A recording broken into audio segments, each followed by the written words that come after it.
Goku is closer than ever to a new Super Saiyan form, and the proof of this is that the manga is approaching the peak of power, where it places a starting and ending point at the same time, the place we call the end of Z, the key point that connects Dragon Ball Z, Dragon Ball Daima, and Dragon Ball Super into one.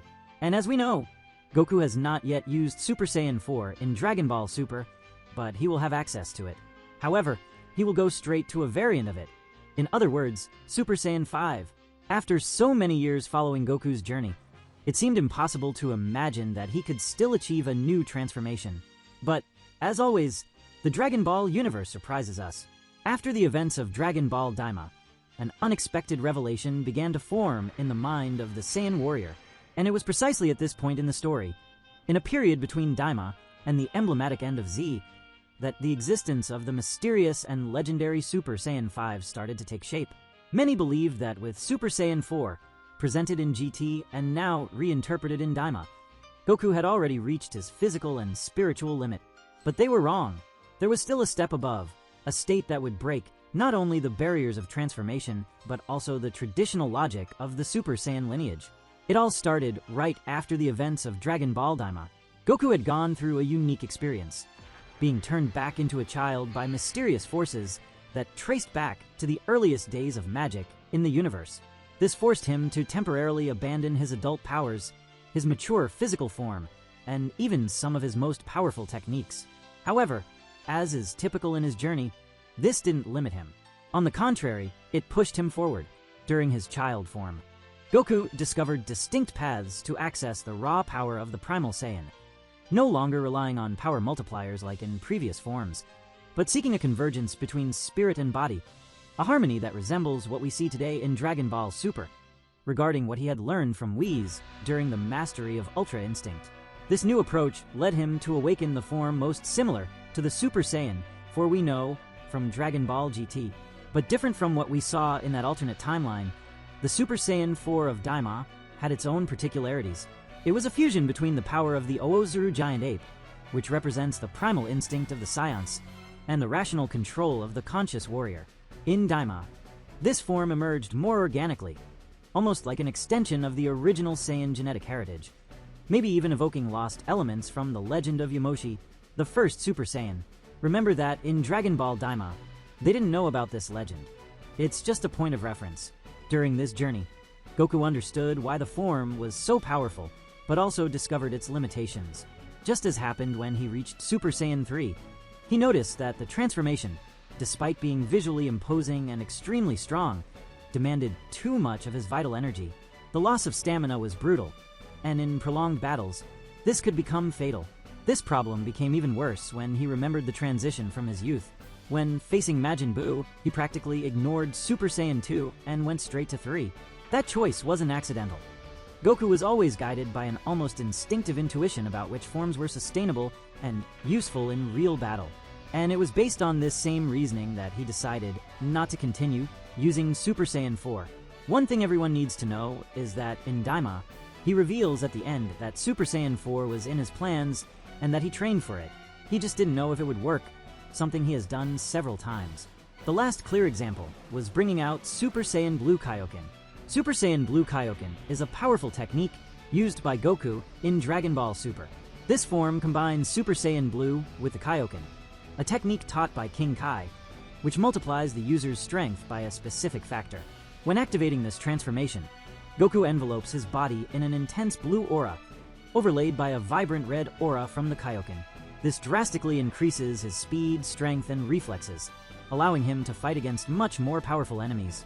However, this technique carries a great risk. The Kaioken requires absolute energy control, and combining it with Super Saiyan Blue can cause severe damage to Goku's body if used for too long. This form was first used against Hit, the assassin from Universe 6, during the tournament between Universes 6 and 7. Goku activated Kaioken 10 times to overcome Hit's time skip technique, impressing even the gods of destruction.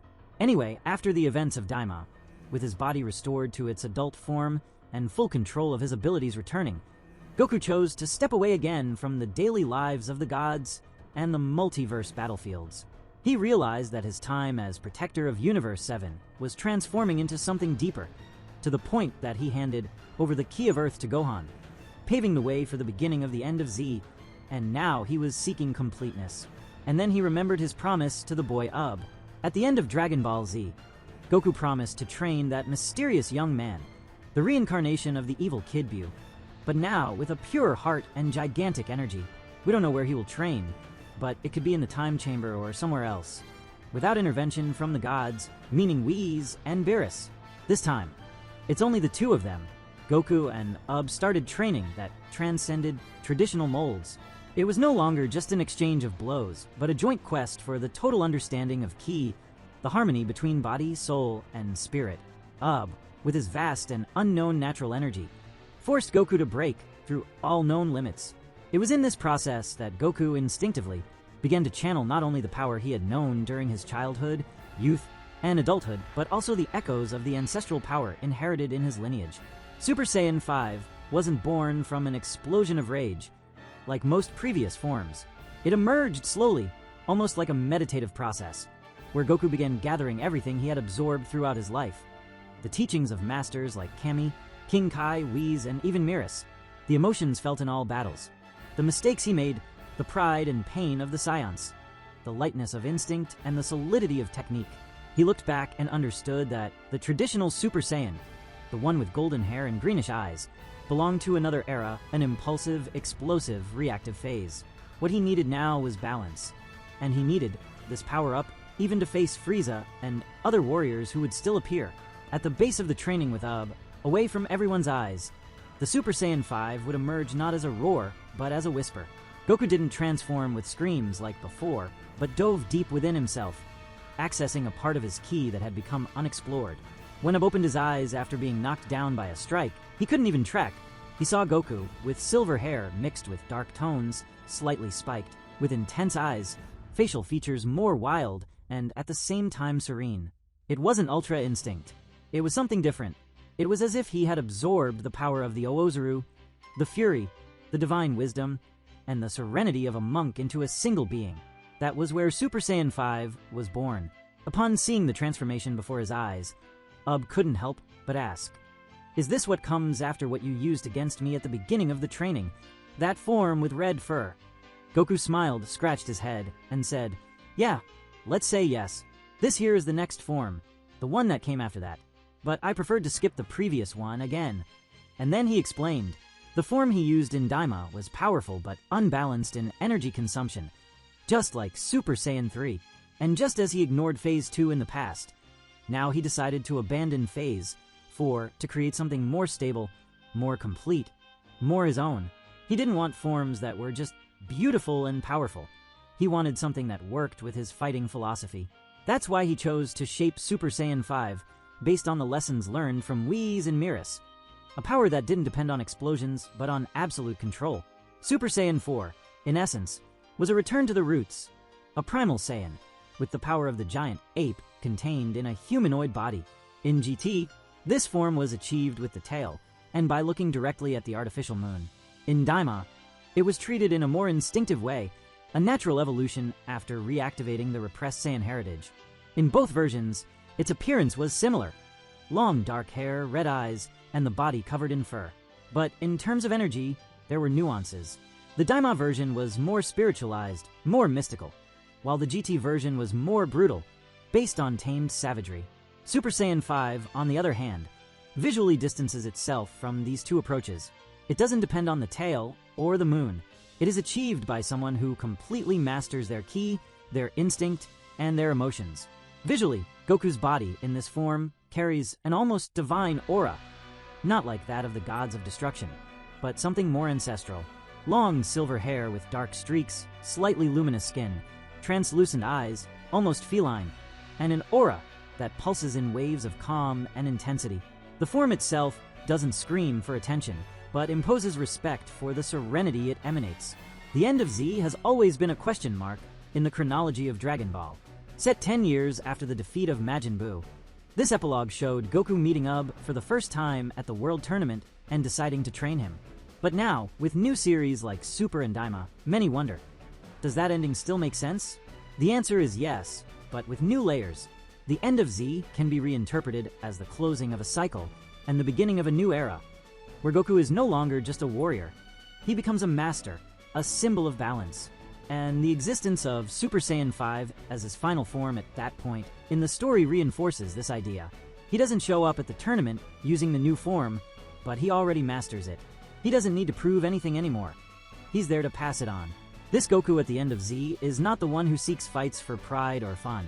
It's a serene Goku, who sees in training an opportunity to form a worthy successor, someone who will carry forward the legacy of good, balance, and protection of the universe.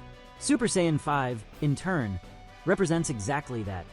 The union between the raw instincts of his race and the wisdom acquired after decades of evolution. It is the final form not because it is the strongest, but because it is the most complete. And so, with the winds of time blowing over Den's temple, Goku says goodbye to everyone once again, not as a hero departing for war, but as a master who has found his truth. In the minds of Goten, Trunks, Pan, Vegeta, and even Whis watching from afar, there's the recognition that Goku once again transcends. What comes after this, no one knows. But what everyone feels, even if they don't say it, is that the true end of Dragon Ball is not the end of battles. It is the beginning of the peace that we know won't last long. Because what is coming will be something we have never witnessed. A gigantic power against our beloved Z warriors. Well, we know from everything we brought in this video that Super Saiyan 3 and Super Saiyan 4 are iconic transformations within the Dragon Ball universe. And indeed, we know why they have disappeared from the screens and didn't make it into Dragon Ball Super. Their absence in more recent productions, like Dragon Ball Super, has generated many discussions among fans. The decision to minimize or even remove these forms may be related to several factors, including technical difficulties in animation and changes in the creative direction of the franchise. Super Saiyan 3, introduced in Dragon Ball Z, is a visually impressive transformation characterized by extremely long hair and the absence of eyebrows. However, this form has a very high energy cost and, in practice, was not used frequently after its introduction. From an animation standpoint, the long, fluid hair of Super Saiyan 3 requires extra work from animators to maintain the consistency of movements, making action scenes more complex and time-consuming to produce. Moreover, the transformation didn't have such a significant impact on the story, as Goku often found himself limited by the high energy consumption of this form. Super Saiyan 4, introduced in Dragon Ball GT, is a unique transformation that combines characteristics of the Golden Great Ape with the Saiyan's humanoid form. Unlike the other Super Saiyan forms, this transformation doesn't follow the traditional progression and has a more beastly design, with red fur covering the body and yellow eyes.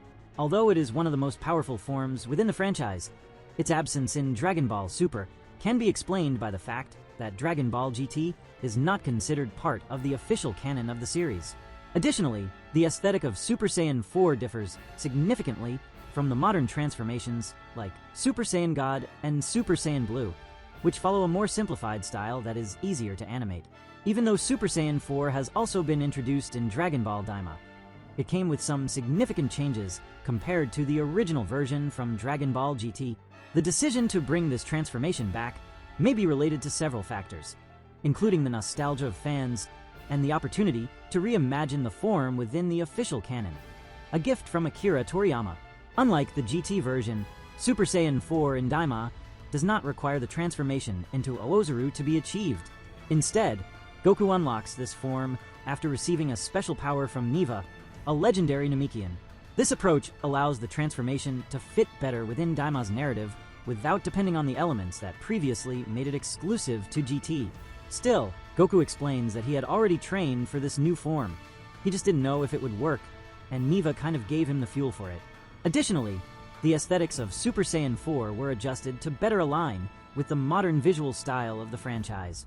Goku's hair and fur take on a magenta and crimson tone, and the transformation doesn't alter his age, keeping him in the child form that characterizes Daima. These changes help integrate the transformation into the new universe of the series without seeming like a simple reuse of the old version. The inclusion of Super Saiyan 4 can also be seen as a way to pay homage to Dragon Ball GT, which, despite not being part of the official canon, still has a significant impact on the franchise and the fan community. By bringing this transformation back with adjustments, Daima manages to balance nostalgia and innovation, offering something familiar but at the same time new and exciting. Another important factor is the change in the franchise's approach. Dragon Ball Super introduced new forms that better align with the current narrative, like Ultra Instinct, which emphasizes speed and technique instead of pure brute strength. The choice of new transformations may have been a way to keep the series fresh and innovative, avoiding the repetition of old concepts. Although the difficulty of animation is a relevant factor, the decision to remove or minimize these forms seems more related to the evolution of the franchise and the need to keep the story dynamic and accessible to new audiences. Even so, Super Saiyan 3 and Super Saiyan 4 continue to be fondly remembered by fans and frequently appear in games and promotional materials, ensuring that their influence on the series is never forgotten.